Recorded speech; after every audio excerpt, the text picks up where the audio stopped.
kind of discussing it here in this particular class is because from 3.2, VMware has given integration capabilities between NSX-T and the advanced load balancer.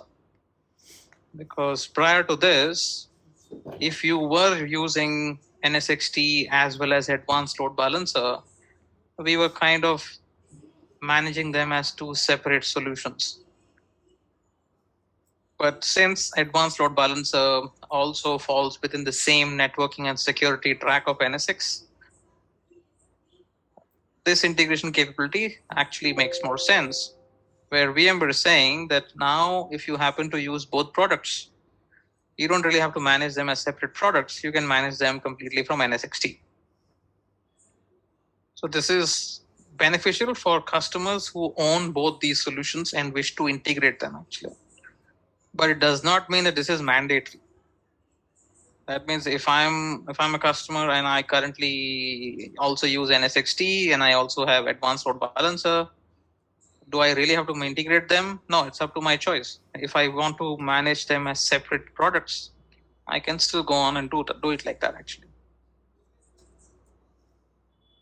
So when you talk about the advanced load balancer, it has its own architecture to start with.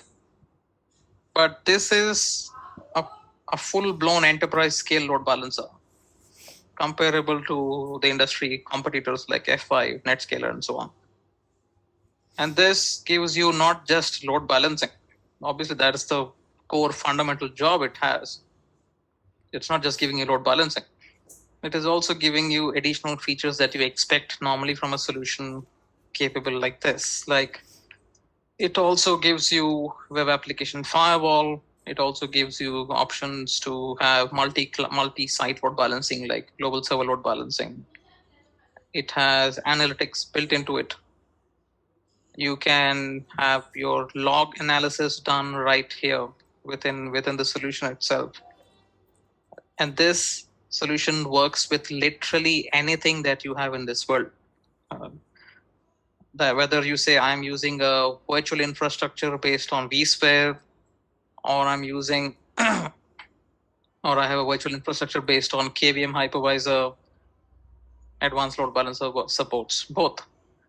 If you say I'm using containers, we support containers. If you say we are running on public cloud, we literally support every possible public cloud.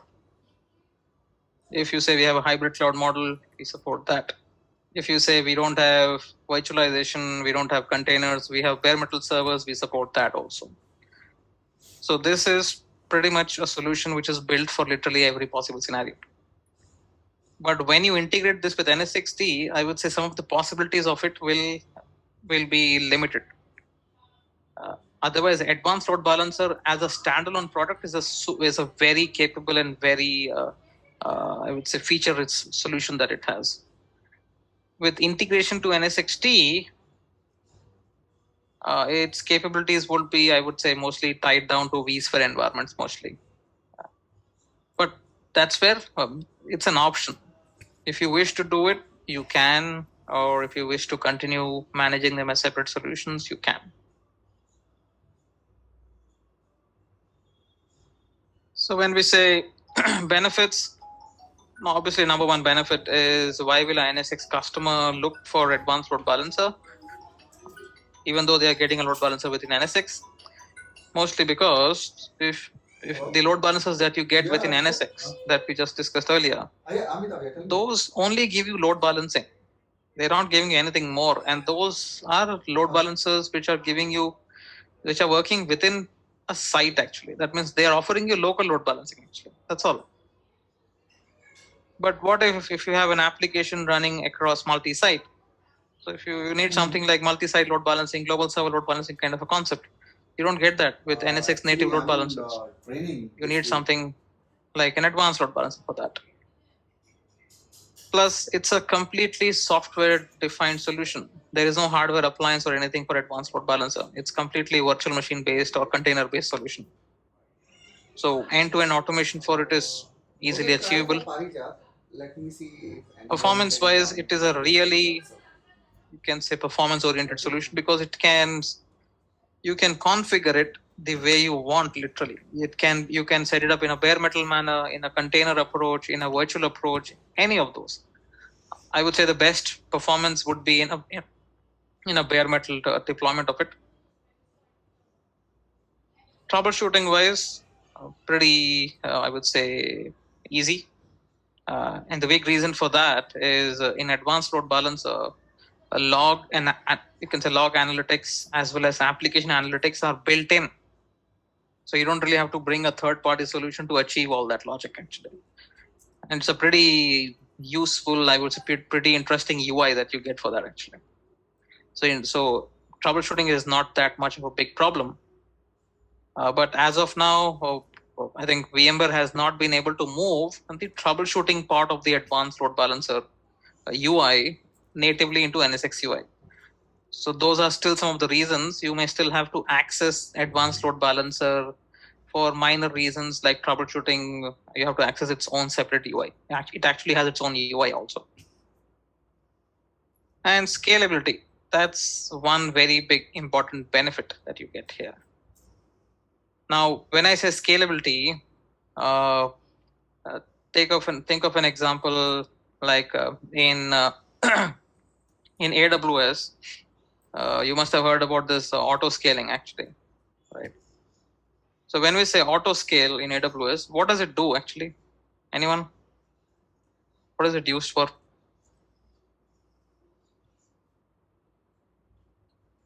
It can deploy resources based on the demand. Right. So reduce. It can scale out scaling. You can scale out your application by adding more instances, basically more VMs, right? So imagine a scenario where I have my load balancer configured, any load balancer for that matter. Let's say I have a load balancer configured, and behind the load balancer, I have my application. So I have a pool of servers. Let's assume I have 4 servers in the pool, and they are providing some web application or something, which my load balancer is presenting to the external world. So now, suddenly on a random day, my web application starts getting unusually high amounts of traffic, very high amounts of traffic, like a lot of connections, connections per second, and all that started getting. So now all those connections have to be first handled by my load balancer, and then the load balancer is going to distribute those connections to the backend servers, which are there are 4 servers in the pool. So in that kind of a scenario, if I say I need to scale out my application, and let's say I employ this auto scale of AWS. So if I add more, let's say 2 more or 3 more or 4 more servers in my server pool, will that be helpful to deal with that particular situation? I had 4 servers in the pool. Now let's say I make them as 8 using auto scaling. Will that benefit me? Yes. Okay. But now you're getting unusually high amounts of traffic. You are just scaling your pool, which is behind a load balancer. But think about the load balancer. The load balancer, let's say, is now getting killed with that many connections, which is literally beyond its capability now. So if you just scale out the servers behind the load balancer, will that be sufficient to deal with the problem? No, right? Because your load balancers also have a certain capability that they can handle that many connections to a certain extent. So that's where this is hitting. It's hitting on that particular subject, where we can scale our load balancers also on demand in advanced load balancer, actually, dynamically. It's not like you have to manually do that. So dynamically, advanced load balancer can say that, okay, let's say the latency towards our client or our application seems to be hitting the threshold or the latency from the backend servers to the load balancer is basically hitting the configured threshold. Based on that, it can dynamically scale up your load balancers across more number of nodes actually. That means we are not just scaling the server pool, we are scaling our load balancers also actually. So that's one very powerful feature that you have with this. And you can actually achieve this with software defined solutions more efficiently compared to hardware appliance based solutions. So that's why it's a super flexible solution. You can literally deploy this in any environment that you can ever think of. So if you go by what all features do you get? See, advanced load balancer, like I said, it is still a separate product. So it has its own editions in which it is sold out. So it has a basic edition and an enterprise edition actually. In terms of feature count, obviously you get local load balancing for L4, L7 based. You can also configure advanced rules like in like we call it as I rules in F5 and all that. Here we call them as data scripts actually. There are some default policies and rules built into the product, but then if you want to have something far more advanced than that, then you can configure data scripts, which are equivalent to I rules. You also get global server load balancing. So if you have an application which is deployed multi-site, and now if you want to have applications served to your global customers based on their geolocation and on all the logics like that, you can actually set up a global server load balancing kind of a logic. It also has WAF functionality where naturally you can basically have certain intelligence built for security. You can configure web application firewall. It has denial of service protection. You can do rate limiting configurations. Naturally, it supports SSL or TLS communications to secure the traffic. Apart from this, this is also supporting container ingress. So if you say we have a container-based infrastructure, can we use this? Absolutely. Yeah, I already joined over there. It is a purely software-defined solution. There is no hardware part to it at all. Everything, all the components are either VM-based or they are containers. So I would say deployment of it or even later on administration of it is far more easier. In terms of analytics, it has capability of analyzing real-time application performance.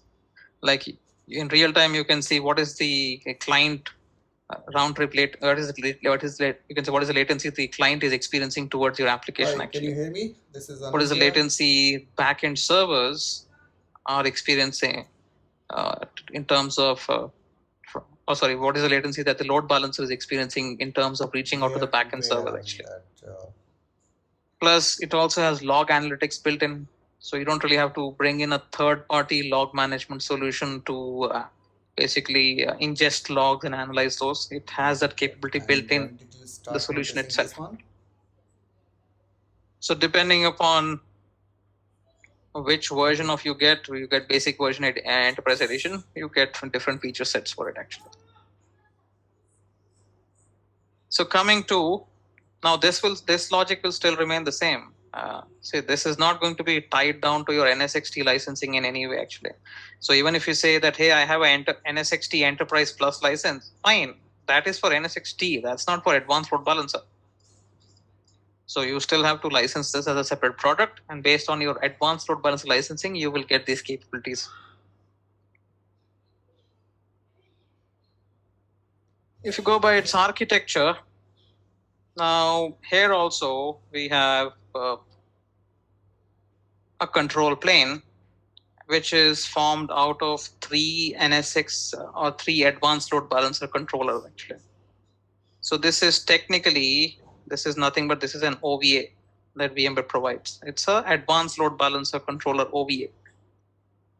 So ideally when we are deploying this solution, we recommend that you must deploy 3 controller OVAs to create 3 control nodes, because that will form the control plane of the advanced load balancer.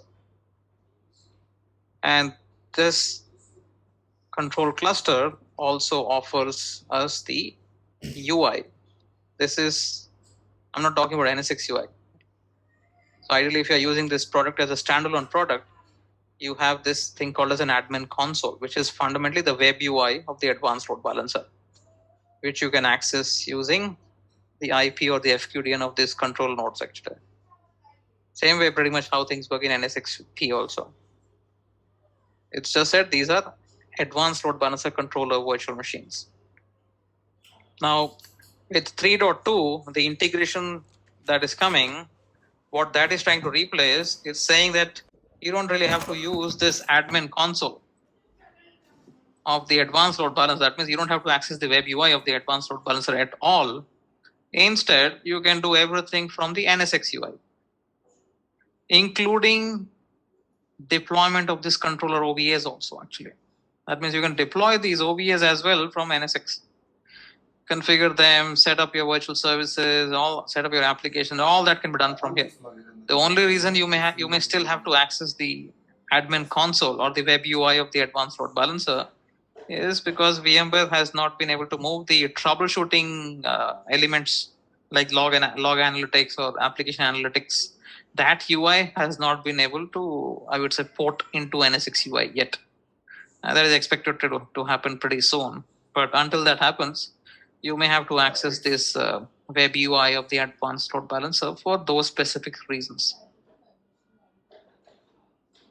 So these three controllers, these are virtual machines ideally, and they can run on esxi because VMware provides an OVA, or VMware also provides a KVM hypervisor image also, a QCOW image. So you can deploy this on KVM hypervisors also actually. And coming to the data plane, this is where we have something called as service engines that advanced load balancer deploys actually.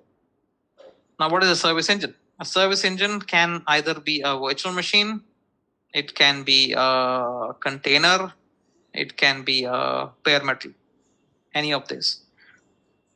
But with NSX-T deployment or with NSX-T integration, this would be most probably a VM only on a esxi host actually. But otherwise, if you're using advanced load balancer as a separate standalone product, this can be a VM on esxi, this can be a VM on KVM hypervisor, this can be a bare metal Linux server configured as a service engine, or this can be running in your container infrastructure as a container also actually. So all those possibilities are there. But with this integration, mostly this will be a VM running on some esxi. These are Linux-based VMs ideally actually. Now, what do these service engines do? So these service engines act as a data plane of NSX-T, and it's these service engines which host your virtual services on them actually. Like if you say I have a web application, and for this web application I need to set up a VIP. Okay. So you will actually configure that virtual service on these service engines. And this is where all the load balancing operations take place actually on the service engines. So this is one very crucial element in the advanced load balancer service engines. And the placement, ideally the placement of your advanced load balancer controller and the placement of service engines does not have to be in the same location. What I mean by that is you can have your advanced load balancer controllers deployed on-prem. And now if you say that, hey, we have some services running in AWS, we would like to use a load balancer there. Fine, we can deploy service engines directly in AWS then. If you say we have something running in Azure, we can deploy service engines there itself directly. If you say we have some applications running in our other data center, fine, we can deploy service engines there. And you can manage all of that from the same controller that you're running on-prem actually. So you don't really have to have a separate controller per infrastructure and all that. Your service engines can be deployed literally anywhere in any infrastructure type. Okay, so network side, I don't see any. So the big change you will notice is that the admin, or you can say the web UI of the advanced load balancer would mostly be not used anymore with this NSX integration, because you will be doing mostly everything from the NSX UI now actually. That's kind of the integration. And remember, it's an optional integration. It's not mandated to do this actually. This is only beneficial for customers who happen to have both these solutions and they were wanting to integrate this. Now they have an answer to this actually. Yeah, because So coming to how this all works.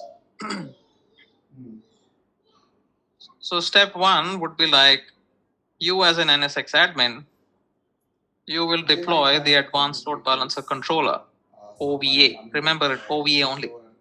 With this integration option, it won't support KVM and all that actually. So you will use the OVA of the advanced load balancer controller, and right from the NSX UI, you will trigger the deployment of that OVA on some esxi host of yours actually. And in this process, your vCenter would help you. That means your vCenter integration is also mandatory to NSX, because vCenter will facilitate the OVA deployment on a specific vSphere cluster, specific data store, connected to specific port groups, all that logic. So vCenter will help you in that deployment. And you are supposed to deploy at least 3 controllers for the sake of HA in a production environment. 3 are recommended. Non-production, 1 is also fine. But I'm saying only if you're doing testing, then it's good. But if you're looking this as a production environments, 3 is mandatory even for you to get support from VMware. If they see you running only 1, they obviously they have a ready-made answer for you then actually. So once the vCenter has deployed the advanced load balancer controller, that's where the controller will now register itself. Now this is the new elements which VMware has added for this integration actually. Ideally, this is now how things happen. If you use this solution as a standalone product, this is not how things work. This is the process which you will be using starting with 3.2 if you're integrating advanced load balancer with NSX-T. This is that specific process they're trying to tell you. So the moment these 3 controllers are deployed by vCenter, and most probably on 3 different esxis with DRS affinity rules and all that, you can say configured and put into place. So these controllers will now register themselves to the RV Lifecycle Manager actually. Now what is this RV Lifecycle Manager? This is a component which enables NSX to basically manage, to basically deploy, configure and manage your advanced load balancer infrastructure. So the RV Lifecycle Manager is that component which is new from now actually. Otherwise we didn't have any such thing earlier. And RV is nothing but RV is the company name, RV Networks, which had this RV load balancer earlier that VMware acquired. So I would say in a lot of places people still refer to as RV load balancer due to habit. But now technically this is the advanced load balancer actually. So VMware is still using the old company name in a lot of elements. RV Lifecycle Manager, they still call it as RV. And ideally, if you're deploying this in a cluster, basically this controller cluster, it's highly recommended that you deploy 3 nodes for HA purpose. So that if any one of the nodes go down, the advanced load balancer controller cluster can survive that impact actually. So once this is done, then service engines is going to be deployed, and these service engines are deployed by the advanced load balancer controller actually. And most probably with 3.2 integration of NSX-T, service engines will be VMs only actually, running on some esxi. So these are basically Linux VMs which will be deployed by the controller, advanced load balancer controller. And then when you say that, oh, we have some applications that we wish to load balance, like for example, these are 2 web servers. So for these web servers, when you configure a virtual service, basically that VIP will be configured across these service engines actually. So client traffic is actually going to hit the VIP here on service engines, and the service engines will distribute traffic to the backend servers actually in whatever way policy that you've configured. And tomorrow, let's say if the traffic towards your application increases, this is where dynamic scaling of load balancers can also happen. That means the controller can spin up more service engines on the fly and scale up your virtual service onto them, so that now your virtual service can handle more connections to deal with that ongoing traffic. And the background, you can scale up your server pool to have more servers take up those additional connections actually. Check, 48 firewall, internal firewall, and then reach to the core, and then we have all the network resources available. Now, since there is an integration done between NSX-T and UI, you also have some additional elements which are coming into picture. Like one of those is this guy, called as the advanced load balancer provider actually. Now, what this technically does, this acts like a translating component, because now an admin will give the configuration not directly to the advanced load balancer controllers, because you're not using the UI of the controller now. Instead, you will be giving the configuration via NSX. Okay, so your configuration will first reach the NSX policy component as usual. Policy will forward that basically to manager, and that's where the configuration will now be stored in the NSX manager core for DB. Now these controllers, they need a mechanism to fetch this configuration from the NSX manager database. That's where this advanced load balancer provider acts like that medium, where now this will fetch the configuration from the core for DB and translate it in a manner which the advanced load balancer controllers can understand, and then they are going to implement that configuration basically here. So this is like a translating instrument in between. If there is a problem in terms of the networks, definitely I will also have a problem accessing the jump server, okay, which is sitting in the core where your all so the features, in terms of if you want to use this feature, what do you need? So first thing you're supposed to do is you're supposed to deploy the advanced load balancer controller cluster, and you do this right from NSX UI actually, right from here. Okay, so you have this option. Something else My live is turned up, by the way. Like I could have shown you that. We need to check from the application and then if side, you have to create directly a cloud connector. Maybe they have now here the services term or cloud else mapped to that. Please do not relate it to some public or private That cloud. may be causing the issue. It's not So that. I'm just So the pointing term someone cloud can- here is being referred to as an infrastructure. So a vSphere environment is also a cloud. Technically, AWS is a cloud, Azure is a cloud, Linux server environment is also a cloud, container infrastructure is also a cloud. So all those are termed as cloud in advanced load balancer terminology. Basically, those are the infrastructures. How they are accessing? They are accessing through. So with any NSX-T URL or integration, something else. you will create a NSX-T cloud. That means you're saying that advanced load balancer will deploy its service engines in a vSphere environment and connect them to NSX specific networks.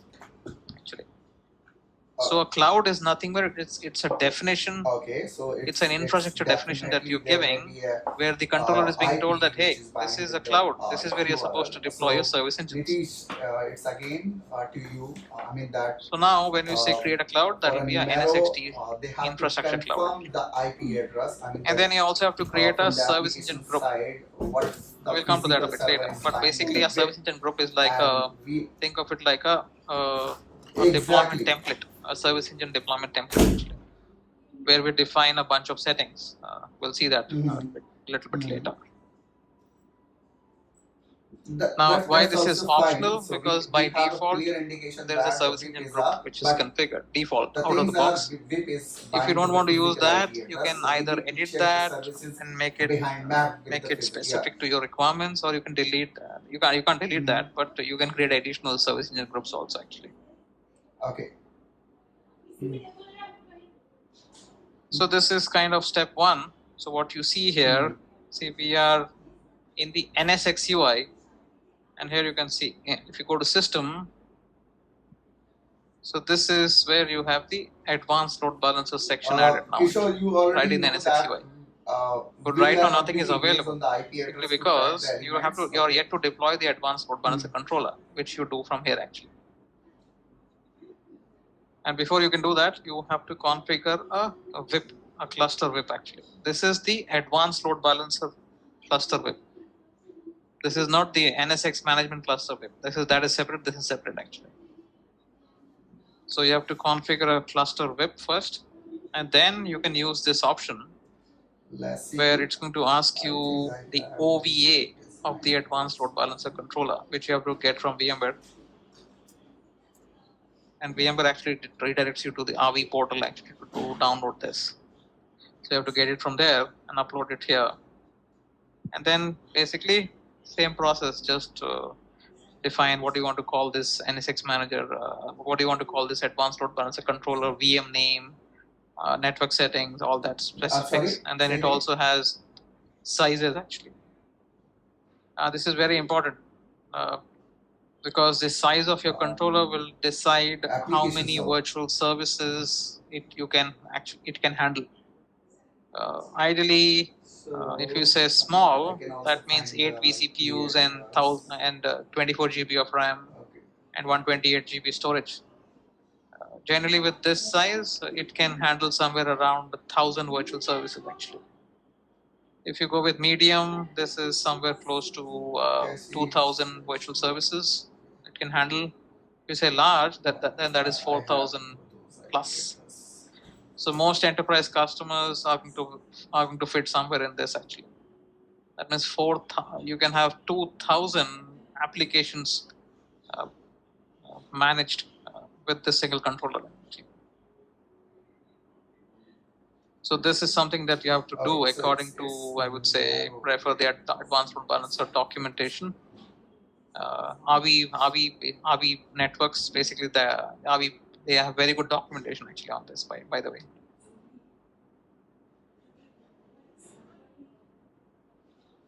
So then comes the deployment of service engines actually.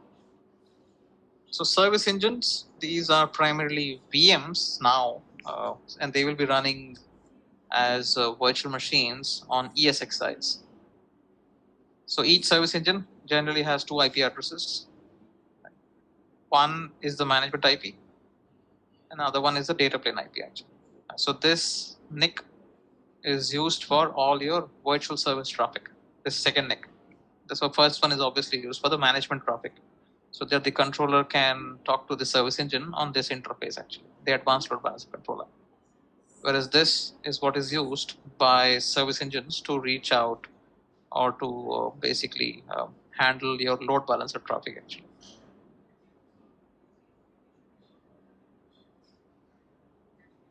Plus, you're supposed to create a cloud connector. Now, if you say, why do we need this? It's because without configuring a cloud, the advanced load balancer controller won't know where it should deploy its service engines. So effectively what you're saying that, hey, I have an infrastructure which has so-and-so vCenter, which has so-and-so NSX manager, which has so-and-so networks, so-and-so transport zones. So you're basically creating infrastructure where you're telling advanced load balancer that you're supposed to deploy the service engines in this vSphere cluster. You're supposed to connect the management NICs of the service engines to this NSX segment. You're supposed to connect the data plane NICs of your service engines to this specific segment under so and so transport zones. So you're kind of giving all the prerequisite information to the controller, so that now when it spins up service engines, it will basically deploy them in that vSphere environment and then connect those service engines to those NSX segments actually. And generally, service engines will be deployed, you can say, behind a T1 actually, because they will connect to NSX overlay segments. Okay, so they will use T1 gateway as their default gateway actually. Specifically service for the engines Numero, we have 150.10 and 150.20. These two Numero. So if you see here, we are creating a NSX-T cloud. And So you have to give a cloud name, dot and this is just the prefix name, 150.10 and which will be used for all the objects that will be created. This is the NSX Manager IP, credentials for NSX Manager, and then you are specifying that for the service engine management network connectivity, which NSX transport zone is supposed to be used, which T1 gateway would be used, and which NSX segment would be used for the management plane connectivity of the service engines. Whereas for data plane connectivity, that is for the second NIC, which transport zone would be used. Now these things can vary. Obviously in the screenshot they have shown everything same for everything actually. But you can obviously have different transport zones, different T1 gateways, and different segments actually. So these specifics have to be, that means these segments and these T1 gateways have to be pre-configured. NSX is not going to create them on the fly for you. You're supposed to pre-configure them, and because it's going to ask you to specify these during the cloud connection actually. So it's a prerequisite that you must carefully create in advance.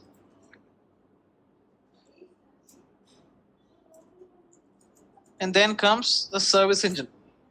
So here we have what you see. This is kind of a partial screenshot taken from a service engine group, you can say configuration. So what all do we define in the service engine group? Let's look at some of the parameters that you see here actually. So if you see here, first of all, you give a name for it, whatever you want to call it, and you can have multiple service engine groups. It's not like only one. So you give a name to that, and then you define what will be the HA mode that service engine group will support. Now, what does this mean? This means if I choose active standby here, see most load balancers in physical environments, actually they are deployed in active standby pairs. Right? When you host your applications through that HA pair actually of load balancers. So this is simulating the same functionality. So if I say active standby, high availability mode for this service engine group, this means technically I need 2 service engines, minimum 2 in the service engine group. So this would be my service engine 1. So this is my service engine 2. And since you said active standby, that means tomorrow when I'm creating a virtual service, that virtual service would be placed in an active standby manner. That means, let's say the virtual service is configured here, VIP that is configured here for that application. So this service engine 1 could be active for that VIP, and the same VIP is configured on service engine 2, but that is standby for it. So this is like standby. If you configure another VIP for a different application, you can say SE2 is active for that, SE1 is standby for that. So this is the virtual service placement actually, which is going to, so this HE mode is going to protect your application in this mode actually. Because normally, if you are a customer who is used to physical load balancers, and now if you are trying to maybe adopt advanced load balancer, one of the common questions that you might have in your mind that, we run our applications through this HA pair of appliances in active standby. Can advanced load balancer have that? Can it give us that functionality? Absolutely. That's what is this. So you can create the service engine 1, service engine group 1, and you can configure HA mode as active standby. So any applications that you wish to present in an active standby configuration, you can always use this service engine group for that. Now, the good thing with active standby is it gives you a pretty fast failover. If something goes wrong to active, standby takes over, and that's pretty fast. But it is the worst option in terms of, you can say, resource utilization. Why? Because technically, you're paying for both. You're paying for active also, you're paying for standby, you're paying for that HA pair. But only one person is doing the job. The active node is only doing the job. So in terms of resource utilization, it's just 50% with HAPR actually. But if people want that, then we have this option available, active standby. Whereas we also have this elastic HA mode where we support active-active, and the name does exactly what it sounds like. So again, if you want to have active-active, you need minimum 2 service engines in a service engine group. So whenever we will place your virtual service, we will place that virtual service across 2 service engines in active-active mode actually. And this is something you should be looking for your mission critical kind of application actually, where you don't really have any scope of any sort of service outage. So those kind of applications, you should be thinking about active-active elastic mode actually. Whereas N plus M mode, this is more or less kind of a mix of both, where N means the number of service engines that we require to keep those virtual services running, and M means the failure that we can survive. That means how many service engines can fail, still we can run the same number of virtual services even after the failure. But N plus M mode is concentrating on 2 things. It's concentrating primarily on resource utilization, and then it concentrates on failover. That's why the failover is not that fast in N plus M. You have a service outage briefly. And that is the reason we recommend that if you wish to use N plus M mode, please don't think of this for any critical application of yours, because N plus M mode is going to give you a slight service disruption when things go down. And when a failover is happening from one service engine to another, there will be a brief outage. So ideally for your critical applications or mission critical applications, you should always think about active standby or active-active, any of these.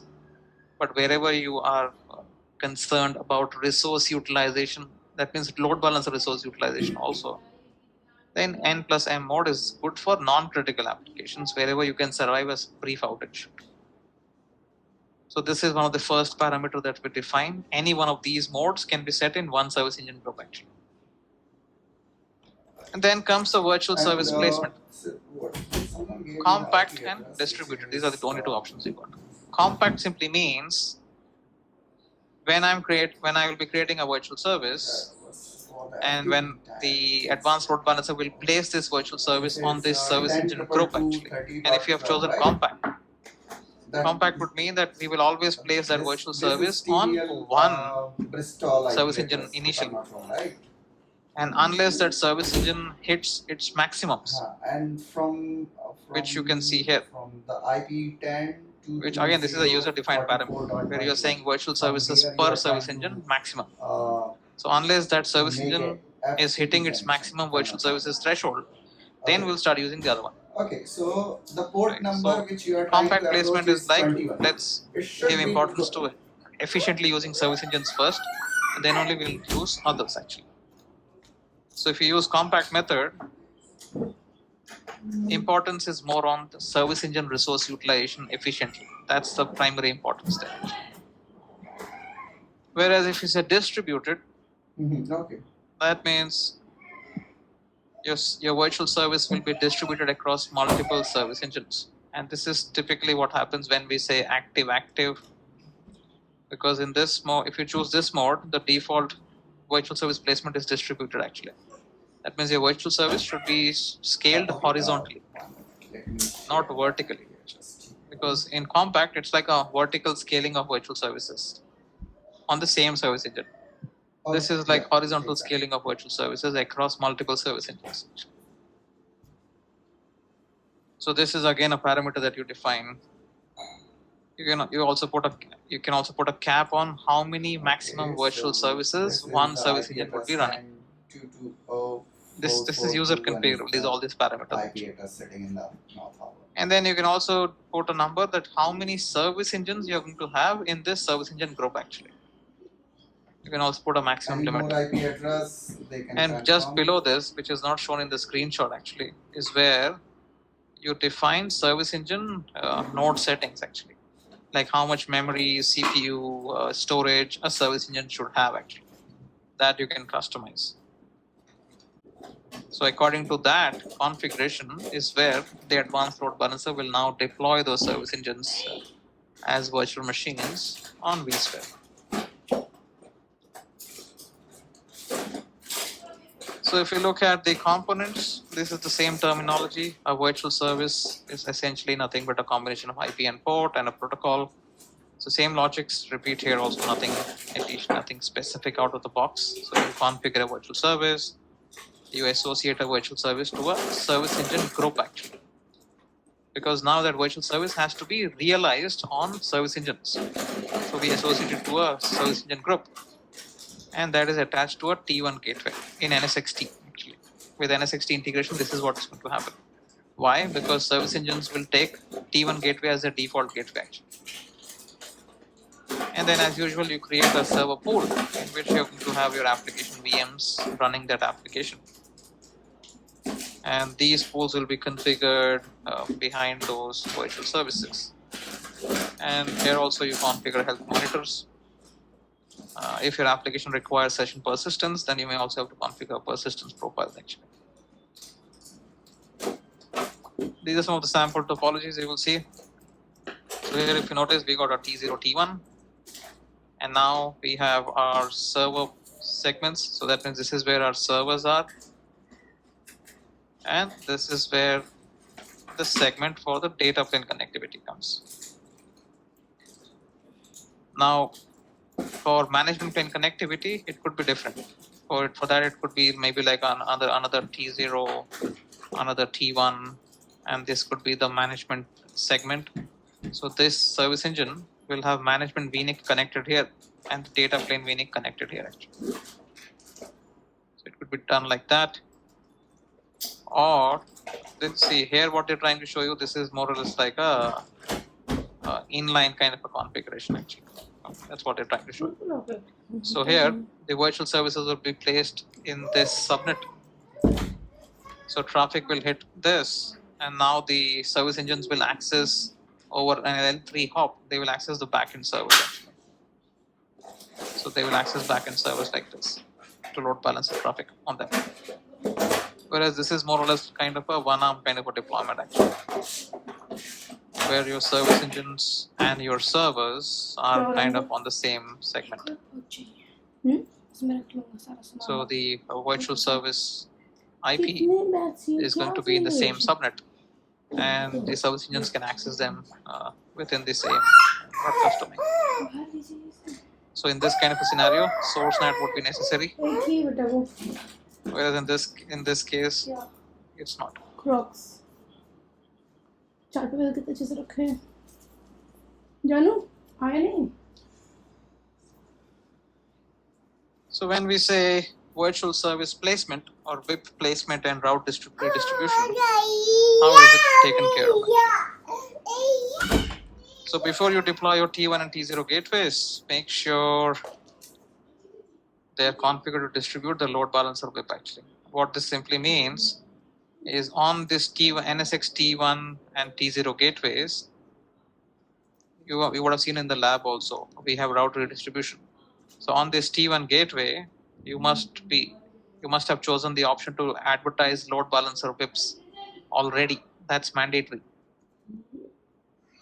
Similarly, your T0 gateway also must be advertising T1 gateway load balancer VIPs to upstream. Only then those VIPs will be reachable outside. Otherwise, they will never be reachable outside actually. So this is something which is a prerequisite. Make sure you do it without fail. Otherwise, everything will get deployed, and then people will say that, hey, we can't access this application. It's the VIP IP is not even pinging from outside. So once you've taken care of that, now if the VIP is placed, let's say on one or more service engines. So if you see here, this is the VIP, the virtual IP for your application. And let's assume in this example, they have placed it on service engine 1 and service engine 2. This is distributed placement actually, which is what we kind of saw here. this distributed placement. And that can happen typically in active-active deployments. So in this case, but how will the network layer understand that this virtual service is scaling on service engine 1 and 2 actually? So a static route is populated dynamically. It's not something that you have to do. A static route is populated on T1 gateway with the VIP IP and service engine as a next hop IP. So in this case, since the virtual service is spanning on 2 service engines, in the static route, the next hop IP for accessing that VIP would be the data plane IP of both those service engines actually. Remember this one, as we saw earlier, this IP. So this is the IP used for communication. So that IP will be acting as the next hop IP in this static route. And this is populated by NSX. You don't have to manually do that. And if tomorrow this virtual service scales to, let's say, service engine 3 dynamically, then this static route will also have the IP of service engine 3 also dynamically added. Yeah. And that is beneficial because tomorrow when client connections come, they will see the T1 will see the static route and will say, okay, I'll forward this client to service engine 1. The other one could go to service engine 2. The third one could go to service engine 3. So all 3 of them are serving the same application because the virtual service is scaling across them. So this can go pretty high, I think. With if you are using BGP route health injection kind of a logic, like here we are not using BGP, but that is also an option that we support actually. This can go almost 64 way actually. That means you can actually have 64 service engines, then you can scale up your virtual service across them.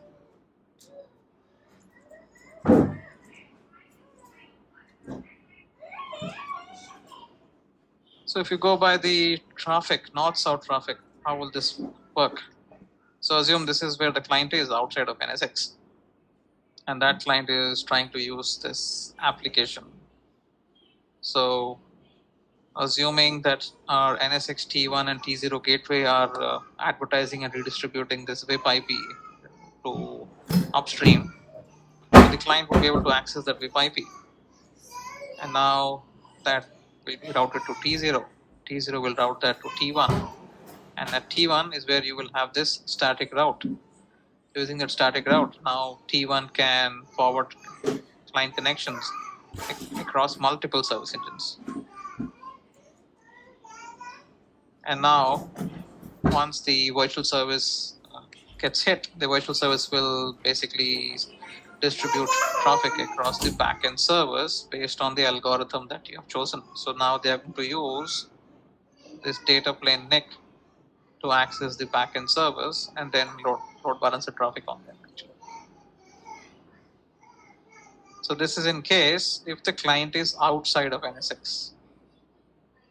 What if, let's say, we talk about east-west traffic? That means the client is within NSX. So here, pretty much everything will happen at a T1 level itself. So if you notice, this is where our clients are. And these are the other clients. Let's say this is the other tenant clients actually. So this client wants to access this application here. So the client hits the T1. T1 will leverage those static routes and then distribute client connection to these service engines actually. And service engines will now apply their load balancing algorithm, and then they will access, using the same NIC, they will access the backend servers and load balance the traffic on those servers actually. So everything is kind of being taken care of at T1 level itself. Whereas if you have a client which is coming from a different infrastructure, let's assume this is tenant B or something. So you have some users sitting in tenant B and they are trying to use your application. So traffic will be routed to the T1. From T1 it will reach T0. And from T0 it will be routed to your T1. And again, the same static routes will be leveraged and the traffic will hit the virtual service. And as always, load balance will be balanced across these backend servers via this segment. So nothing goes out of NSX technically. Everything remains within NSX. But if you say, let's say here, so we have again east-west traffic. So if you look at, we got clients internally, we got clients in a different tenant. So they're trying to tell you the same logic actually here. So the tenants, the other tenants, clients, they will basically access their own Anu, T1 I can see from the there, traffic considering if getting you are to the using VRF and all that. firewall. Okay, let me share And the yes, screen. That routing, much over. whether it will happen physically on the physical layer or will happen on T0 depends. Although you can enable routing between VRFs on the T0 using static routes. If you haven't done that, then this traffic will reach physical, get routed, and then come back.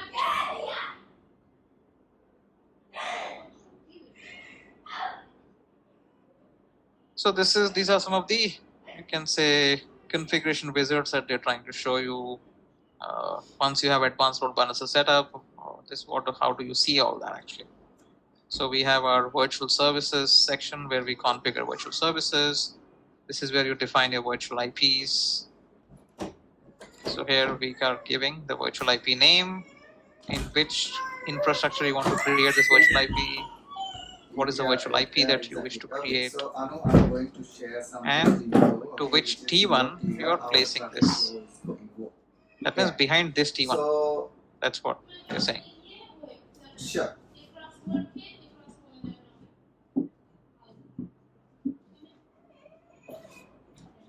And if you look at creating a virtual service, so this is where we call all those bits and pieces together. So this is our virtual service so for, Anu, let's say, for some web application. The things are sitting in North Harbor. We are creating this in this NSX-T cloud. So first it has to This is our application profile. So this is some HTTP load balancer that you're setting. which is called generally internal firewall. This is the virtual IP that you have defined. And That's the port you're listening on. And this is the pool that the load will be balanced on. And destination And here you can associate. This is where you associate the service engine group actually. So if you say that we have some critical applications and then we have some mission critical applications and then we have some non-critical applications. So how do I deploy these applications with appropriate HA? What you can do instead is you can create 3 service engine groups. Service engine group 1, you can configure the HA mode as active standby So I can see that the for traffic critical applications. came out from the DC Service engine group 2, you can configure the HA mode as active for your mission critical applications. So this And for pipe is non-critical generally applications going to the where you can premise. survive a brief outage, Okay. So I you can see create the a service traffic engine group is- 3 and then use that came elastic out from N the plus DC, M taken HA to mode the actually. Firewall has passed this So traffic that to the tomorrow when transit you're switch deploying a and virtual it's service for those going to different the applications, this is where you can associate those service engine groups actually. So these virtual services will be configured on those appropriate service engines with the appropriate HA configured. all right.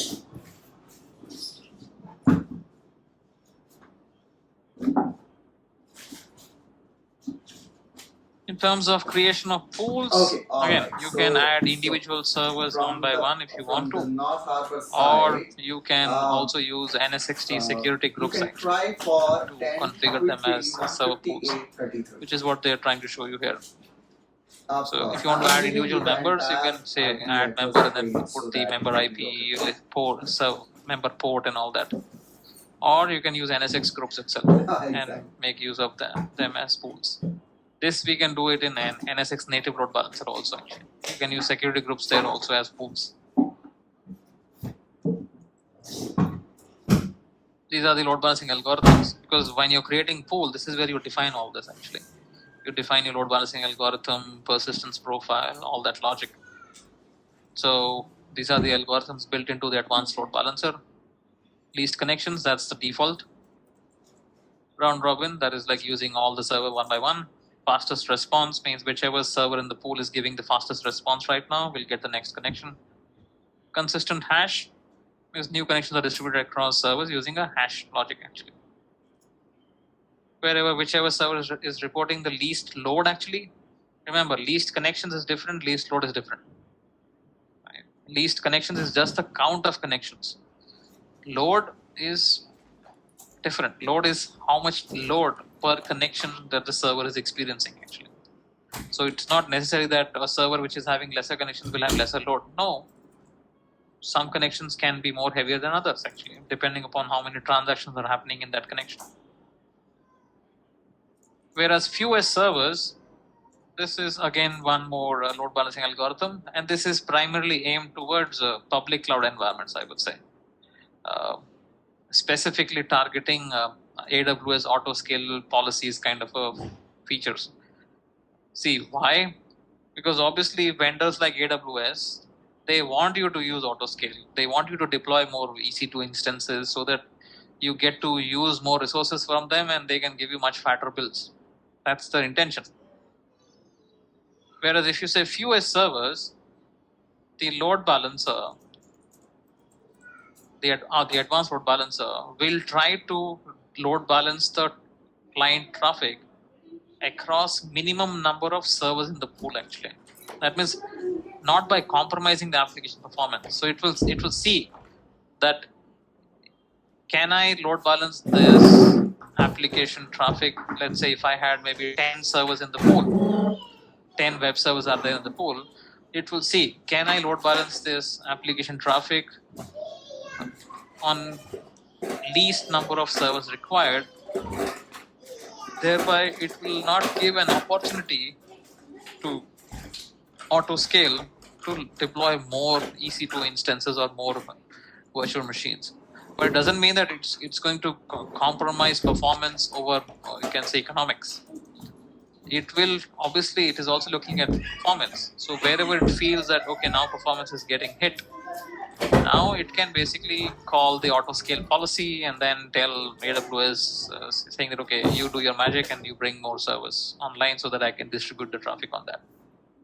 Right? That means it will do compact placement of the traffic actually. It will not distribute the traffic across all the servers on a horizontal sense actually.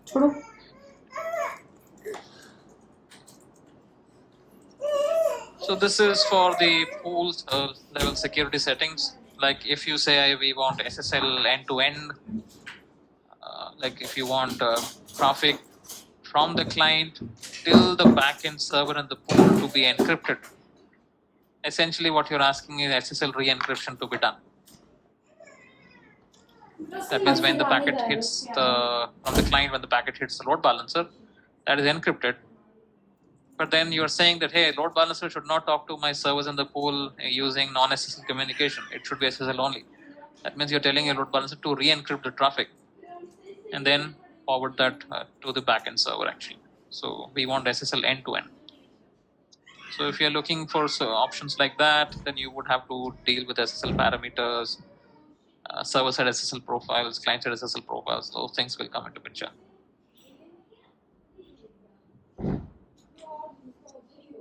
And these are health monitors, keeping a check on the backend servers. So again, there are a whole bunch of default monitors built in. You can use those or you can create your own custom monitors actually. Wow. And monitors are a very important, I can say, part of the load balancer. Because if you misconfigure the monitor, you can actually take down a good running application down actually. Because a virtual service will trust the monitor, right? See, virtual service does not have time to basically to keep an eye on the client side traffic and to keep an eye on the backside on the back end server health also. So virtual service is kind of giving this responsibility to monitors, saying that, okay, you guys keep a check on the back end server health. So you guys basically mimic client traffic towards the back end servers and tell me whether the servers are responding as expected. So now the problem is if you misconfigured a monitor, like for example, you were creating some HTTP monitor where you wanted to create a HTTP GET request. Basically, you're trying to read some specific web page on the backend server, right? Maybe some index.html kept at a specific location in your web server. That's what you are trying to read actually. So you have to give the, you can say the page location, saying that the monitor will make a periodic HTTP GET request and it will try to read that web page from the backend server, and you have to give the exact location of that web page. But if you misconfigure that, let's say if you misconfigured the web page location, then your monitor will be trying to read a web page which doesn't exist actually. So the server is not at fault.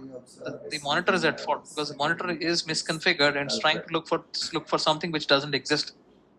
As a result, the monitor will say that, hey, the server is not responding because I'm trying to read, the server is not responding. That means the server is down, and it will actually tell the virtual service that you should mark the server as down actually, and it will do that. So actually, even though that was a good running server, it had no fault of its own. Your monitor was misconfigured, and that can take down your application also. So make sure when you're configuring monitors, be very careful what you're trying to check, what you're trying to monitor. I mean, at the bottom one, and when the traffic is coming, then you have persistence. So persistence can and only is needed by application necessities actually. Okay. So if your applications require this stateful behavior, like typically if you have financial applications where you do transactions and all that, they generally have this requirement. So that if you're performing a transaction, we don't really want the client to be suddenly dropped onto a new server actually. That will be a problem. That can lead to the transaction getting timed out. So generally, based on your applications necessities, a load balancer needs to be configured to remember session persistence. So this could be based on, if it's a L4 load balancer, generally that will be based on source IP. If it's an L7, it could be based on HTTP cookie or the app cookie, the cookie that is placed in the client PC. The load balancer can simply read that cookie and remember that, oh, this guy was on server number 5, so let's send him back to that server. When I see the neighbors when I'm not receiving any prefix from you. So in terms of validating the configuration, you can check a lot of things from here. You can check your virtual service, which cloud it is connected on, what is the application profile configured, what is the virtual service IP configured, what's the listening port, what is the pool, and what is the configuration realization state right now. Right, so you can check a lot of things. Likewise, you have different options, so you can go to each and every tab. Like here, we are going to pools. Yeah, 25. We can check these pool level settings like the algorithm, load balancing algorithm, how many servers are there in the pool as members right now, and this is behind which T1 gateway. So if you are doing some troubleshooting as part of that, if you have to do some validation checks, you can do a lot of those. Again, then there is a problem here. Okay, so now, my switch, as I mentioned, there are certain aspects that VMware has not been able to move currently. Maybe they have this planned in pipeline for the next few releases, which is the analytics and troubleshooting tools. So they are not integrated into the NSX UI right now. Then it will create a proxy. And if you wish to use them, VMware has given this convenient, you can say, hyperlink here to launch that in a separate web UI. That means launch the advanced load balancer controller web UI separately for that purpose actually.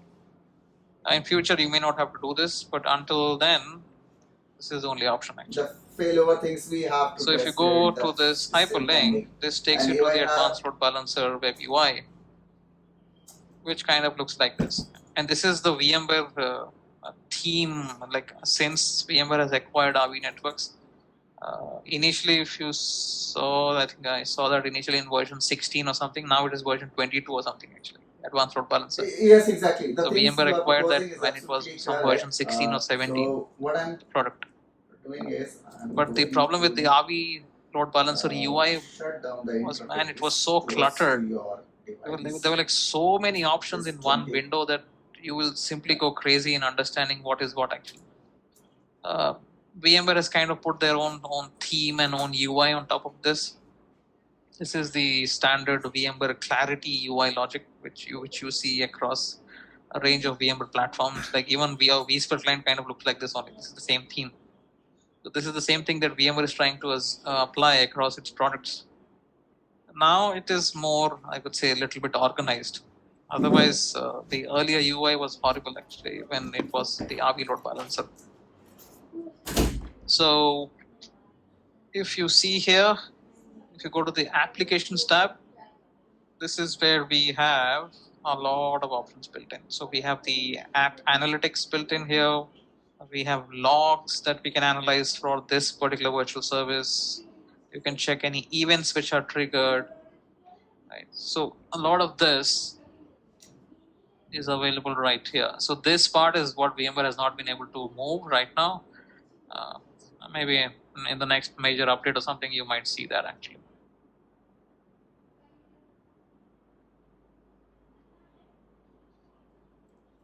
All right, so that's what you have in the advanced load balancer. Any questions, guys, on this?